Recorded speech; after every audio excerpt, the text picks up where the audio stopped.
Hello, everyone. Welcome to your Daily Tarot. This is the Daily Tarot for October 27th, 2025. It's a Monday, and true to form on Monday, I am a little short on time. So this one might be a little bit of a quicker reading as I try to get out the door. Happy Monday, everybody. I hope everybody's weekend was good. Hope you're able to get out and enjoy some of the fall weather or whatever weather you had, wherever you are at in the world. I'm going to pull a couple cards from the Green Witch Tarot and see what is in store for us.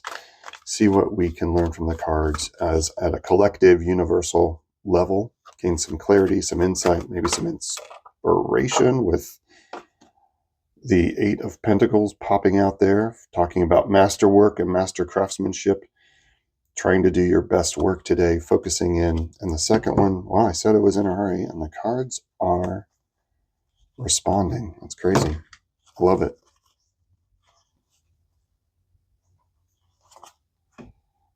Felt a definite hit right there. All right. We are coming up on Samhain, only a few days away. And we also have for today the Three of Wands. Now, it seems like we've been having this odd Three of Pentacles, Two of Wands, Eight of Pentacles, Three of Wands. Like this has come up a couple times before, but this is about master crafting and careful planning. Really looking at what you can do to better your life in the most focused and most profitable way. And by profitable, I don't mean by money. I mean by having the ability to pull what you need, right? And abundant, how to have your most abundant life. Here you see someone planning ahead. You have a older gentleman, very wise in his years, doing what he does absolutely the best, which is make pentacles. But this talks about master craftsmanship, but this also talks about a new journey with that master craft. What are you setting off to do? What is the new thing that you are looking at? Make sure you're planning it appropriately. Make sure you're really putting steps in place and letting that, again, it's wands. So we're talking about something creative, something passionate, something that fires you up.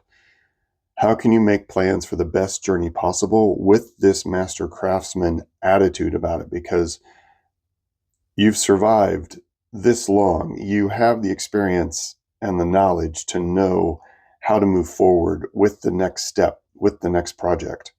And look out over your horizon and get an idea of how you can plan things a little bit better. How can you work through your day today and be able to wrap the day up with this sense of not only doing the best work possible, but also with a strong sense of forward vision for the week ahead.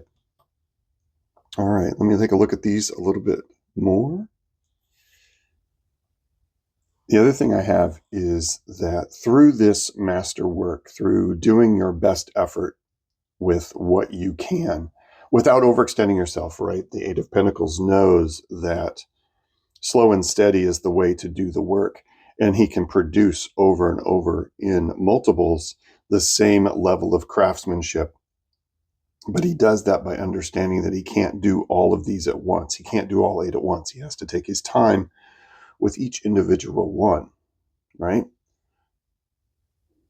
And with this, that slow and steady effort, there's a knowledge that new things are on the horizon.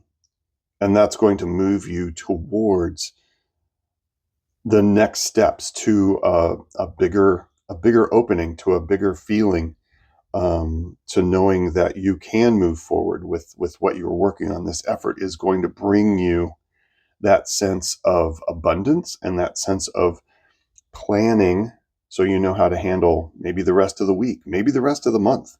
That's kind of the same thing. Didn't mean that to happen. But look at how you can do your best work today with an eye towards how you want to wrap things up for the full moon coming up on November 5th. How do you want to plan ahead for the end of the year? But know that this steady and consistent effort is going to be opening doors, is going to be opening things up for you to be able to look out over the horizon. And what is your next step? Through solid work, you're gaining this momentum towards this next phase, towards this next step. All right. We are going to pull from the Visionary Oracle. I just decided right now. No planning on this one. All right. See what kind of punctuation we can get for these two cards. Oh, all right. And visibility. Nice. Now, again, it's this sense of looking forward, being able to see what's ahead, being able to see that your work is paying off, and possibly putting your work out there so people can see that, so it can begin to create this forward momentum, not being afraid of showing your work because you've put so much master level craft into it. You know it's good. If you know it's good, stand behind it and let it be visible. Let your work come to the fore and be visible so this next step can move and gain that momentum. If you work in a vacuum, that's going to be harder to do. So visibility, you can't really see the word here, but it's about clarity. It's about not only being able to see the future, but letting yourself be seen. All right. And it's nice because it's kind of offering some warm, fiery tones to this Wands card. There's a lot of kind of dull browns and blues, but this brings a real sense of warmth and almost, a lot of yang energy and a sense almost of the heart and of the sun. So it looks like a pretty productive day today if you focus on this as a collective energy and knowing that work is going to be paying off for you. Also, because this is a collective reading, I highly encourage, go ahead, draw a card for yourself, whether that be an oracle card, a tarot card, and let that card kind of be your individual string of the collective reading. Let that card tell you how this all plays out for you and sort of combine it together in your own little bit of personal wisdom on top of this broader collective information that's coming out. All right. And don't forget, leave it down in the comments below. I'd love to see it. All right, gang. I have to get moving. I hope you enjoyed this. I will see you on tomorrow's reading for sure. And peace and strength. Bye-bye.